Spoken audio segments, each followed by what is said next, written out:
कहानी है, हिम्मत होना जरूरी है। शबीना फराज नाम था उसका।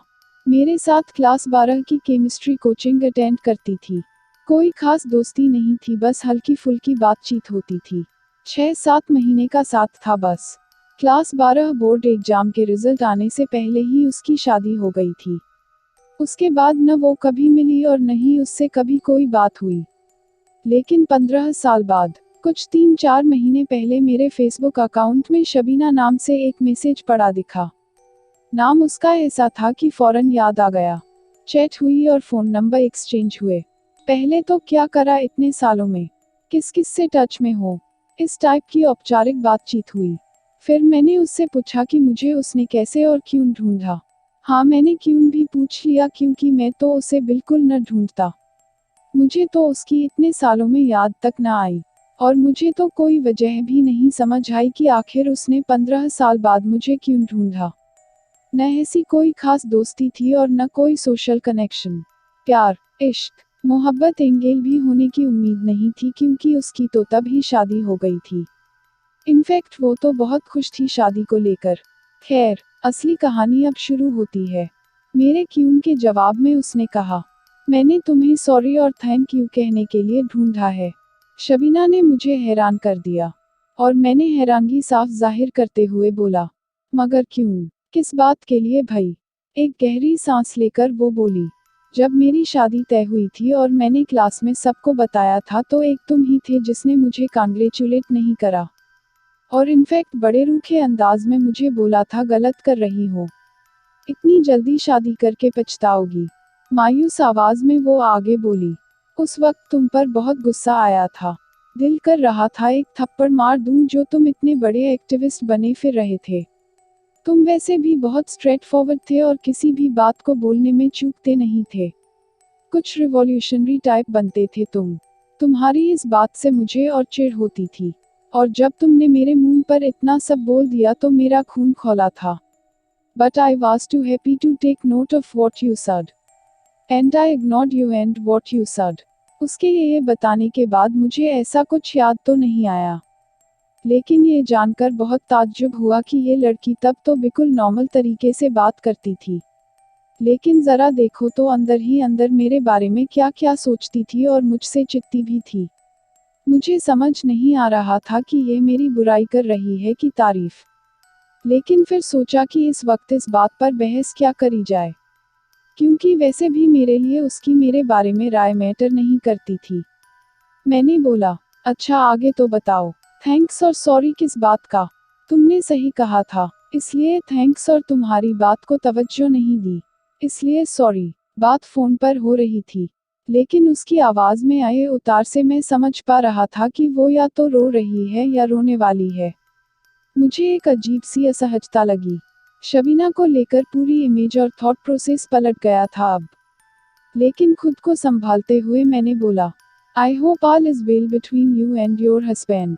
जवाब वही मिला जो एक्सपेक्टेड था, no nothing is well. Shabina ने फिर मुझे बताई अपनी कहानी। शबीना देखने में अच्छी थी, जैसी ज्यादातर शिया मुसलमान लड़कियां होती हैं। मैदे जैसी सफ़ेद और चिकनी स्किन, बड़ी काली आंखें, और नकाब और हिजाब में लिपटी एथलेटिक बॉडी। बातचीत में अच्छी थी लेकिन पढ़ाई में उसका उतना दिल नहीं लगता था। लेकिन स्कोर ठीक करती थी। उम्र लगभग 18 की हुई ही थी कि घरवालों ने उसके कजिन से उसकी शादी की पेशकश रख दी। रस्मी तौर पर शबीना से पूछा गया और उसने मस्ती में हाँ बोल दी। उसके लिए शादी एक नया एडवेंचर था जो ग्रेजुएशन से ज्यादा एक्साइटिंग था। उसका होने वाला हस्बैंड लेट 20 में था, उससे लगभग 10 साल बड़ा। लेकिन उस वक्त उसे अपना होने वाला मियाँ सबसे अच्छा लगता था। अपने से बड़े मर्द के लिए लड़कियों के स्वाभाविक आकर्षण वाली बलि उसकी भी चढ़ चुकी थी। शादी के 1-2 महीने बाद ही वो प्रेग्नेंट हो गई। वो इसके लिए इतनी जल्दी तैयार नहीं थी लेकिन उसे ये भी एक अचीवमेंट लग रहा था। उस उम्र में जब उसकी सहेलियां सिर्फ उसके बारे में सोच सकती थी। वो एक मेल के साथ फिजिकल इंटीमेसी को एक्चुअली एंजॉय कर रही थी और वो भी रेगुलरली। प्रेगनेंसी उसके लिए उस वक्त सिर्फ एक मामूली कीमत थी उस थ्रिल की। क्योंकि एक कंजर्वेटिव फैमिली से थी, घर में भी सब खुश दिखे तो उसे भी कुछ अलहदा सोचने का मौका नहीं मिला, न जरूरत लगी। शादी के साल भर के अंदर शबीना माँ बन गई और गोद में लतीफ़ा आ गई।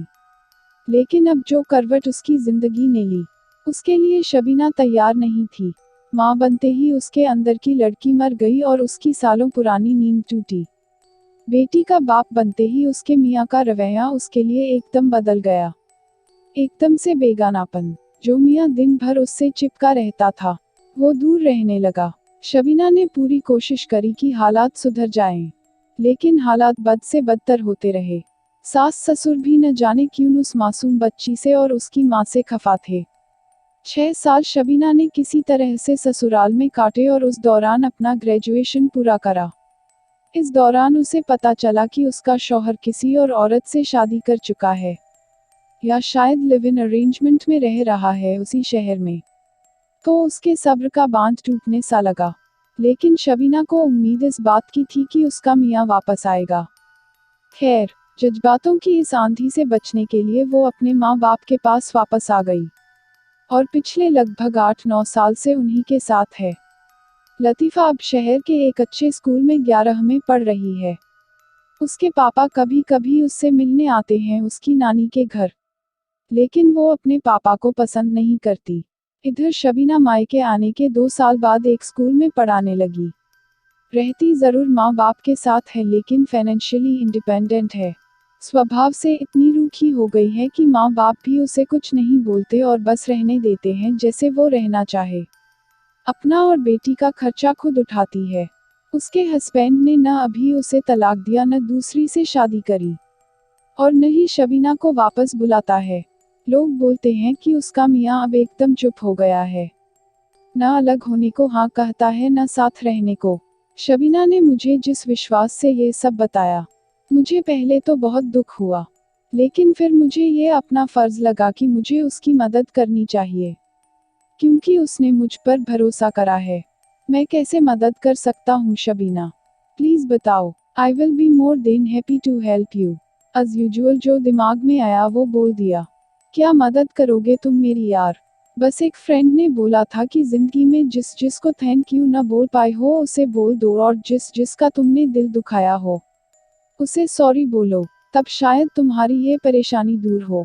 बस इसी कॉन्टेक्स्ट में तुम्हारी याद आई और तुम्हें ढूंढा और बोल दिया सॉरी और थैंक यू। लेकिन मुझे यकीन नहीं हो रहा मैंने क्यों तुम्हें ये सब बताया, लेकिन अच्छा लगा तुम्हें सब बताकर। बस यार अब दुआ करना मेरे लिए कि लाइफ मेरी सुधर जाए। उसका ये कहना था कि मेरा दिमाग खराब हो गया। तुम पागल हो गई हो क्या? तुम्हें मालूम भी है तुम क्या कर रही हो खुद के साथ? मैं उस पर ऑलमोस्ट चीख पड़ा। वो इसके लिए तैयार नहीं थी और सहम के बोली, क्या हुआ? मैंने अपने शब्दों को जितना धारदार हो सकता था करते हुए कहा, तुम्हें कोई हक नहीं खुद के साथ ये जिहालत भरी हरकत करने की। फौरन तलाक दो उसे और अलग हो जाओ। जो रिश्ता है ही नहीं उसे बचाने की किस कोशिश में पड़ी हो? भूल जाओ, कुछ नहीं हो सकता तुम्हारा इस तरह से। खुद की तो जिंदगी तबाह कर ली और अपनी जवान बेटी की भी तबाह करने की पूरी तैयारी है। शायद इसी तेजी से उससे तब भी बोला हूँ मैंने, मैं अगर किसी को अपना मानता हूँ तो उससे उसके भले के लिए लड़ने में भी परहेज नहीं करता। शबीना को भी मैं न जाने क्यों अपना मानने लगा था। शबीना अब फूट फूट कर रोने लगी, लेकिन मेरा गुस्सा थम ही नहीं रहा था। मेरा उससे कुछ लेना देना नहीं था, लेकिन फिर भी न जाने क्यों मुझे बहुत गुस्सा आ रहा था। मुझे गलत बर्दाश्त नहीं। कुछ लोग चुप रह जाते हैं, लेकिन मैं चुप नहीं बैठ पाता। खैर, जब गुस्सा थमा तब शबीना ने मुझे रोते हुए थैंक्स बोला, और उसके बाद जो उसने बोला वो शायद मुझे मिला हुआ सबसे अच्छा कॉम्प्लीमेंट था। सीधे किसी के सच्चे दिल से निकली हुई दिल की सच्ची बात। Thanks for being the friend I thought I never had. You are the most honest and kind person one can ever meet. I will be indebted to you for my entire life. तुमने आज वो सब मुझे सुना दिया जो मुझे काश कोई आज से 15 साल पहले सुना देता। तब तुम्हारी बात को ध्यान से सुना नहीं और आज बहुत रिग्रेट है कि तुम्हें उतना सीरियसली नहीं लिया जितना लेना चाहिए था। उसकी बातों को अपने ऊपर हावी न होने देते हुए मैंने उससे सीधे बोला कि अगर वो मेरी जरा भी इज्जत करती है तो वो फौरन अपने माँ बाप से तलाक के बारे में बात करे। मगर उसने मायूसी से कहा, अब जज्बाती तौर पर मैं अपने माँ बाप से इतना दूर जा चुकी हूँ, मैं उनसे ये सब नहीं कह पाऊंगी। मैंने फौरन कहा, तो बताओ मैं कब तुमसे, तुम्हारे पेरेंट्स और तुम्हारी बेटी से मिल सकता हूँ। उसने एक दिन का समय मांगा। अगले दिन उसका कॉल आया और सैटरडे को, मेरी छुट्टी वाले दिन, मीटिंग फिक्स हुई उसके घर पे। बयाना मैंने ले तो लिया लेकिन घबराहट भी हुई। लगा कि मैं किसी की शादी तुड़वाने की बात कर रहा हूँ। लेकिन फिर याद आया कि शादी तो सिर्फ शबीना के निकाहनामे पर थी। असल जिंदगी में तो वो बेहद बुरी हालत में है। फिर ख्याल आया कि उसका मियाँ कहीं मेरे घर लड़ने न आ जाए और मेरे लिए कोई समस्या न खड़ी हो जाए। लेकिन अगले ही पल एक हिम्मत आई, जो होगा देखा जाएगा, निपट लेंगे। हम कौन सा किसी अनजान शहर में हैं और जब इरादे नेक हैं तो थाना पुलिस और गुंडागर्दी से क्या डरना। अपने अंदर के सभी डरों को शांत करा और अब इंतजार सैटरडे का था। सैटरडे भी आ गया और जितना टफ मुझे लग रहा था, उससे कहीं आसान था उस पूरे परिवार को कन्विंस करने में कि शबीना का तलाक बेहद ज़रूरी है। शबीना एक बार फिर पीछे हटती दिखी लेकिन मैंने फिर तबीयत से सुना दिया उसे। उसके पापा बोले, बेटा हमारी तो सालों से सुनती नहीं इसलिए हिम्मत भी नहीं हुई कुछ बोले। अगर सुनती तो आज तुम्हें न आना पड़ता। उसकी माँ बोली, हमें क्या समझ नहीं आता कि हमारी बेटी पर क्या गुजर रही है। पूरी जिंदगी बाकी है, ऐसे कब तक बैठेगी। तलाक तो होना ही चाहिए इसका। लेकिन अब ये इन पर है, ये क्या चाहती हैं। फिर मैंने लतीफ़ा को बुलाया और उससे पूछा कि क्या वो राजी है अपनी मम्मी के तलाक लेने से। वो बोली, अंकल मुझे कोई प्रॉब्लम नहीं, मुझे बस मम्मी के साथ ही रहना है। और वैसे भी मम्मी एक डिवोर्सी की तरह ही तो रहती हैं। एक फॉर्मेलिटी भर है। आई हैव नो ऑब्जेक्शन, जो मम्मी को अच्छा लगे वो करें। यह सब सुन अब शबीना रोने लगी थी। और 3 घंटे के डिस्कशन, 4 कप चाय और फालतू के नाश्ते के बाद शबीना मान गई। 5 दिन बाद उसके पापा का फोन आया कि स्पेशल मैरिज एक्ट के अंतर्गत डिवोर्स प्ली फाइल कर दी है फैमिली कोर्ट में। पहली हियरिंग के बाद शबीना ने बताया कि उसका हस्बैंड भी अमेजिंगली कोऑपरेटिव रहा। उसके पापा ने बताया है कि उम्मीद है कि जनवरी तक तलाक फॉर्मली हो जाएगा। I was too happy for her. मुझे इस बात का अंदाजा था।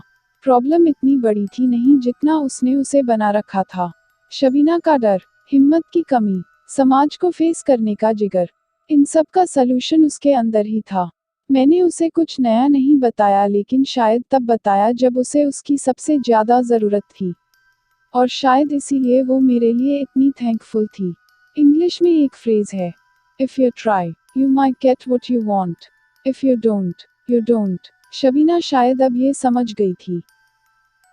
अगर आपको कहानी पसंद आए तो लाइक और शेयर कीजिए और चैनल को सब्सक्राइब करना मत भूलिए।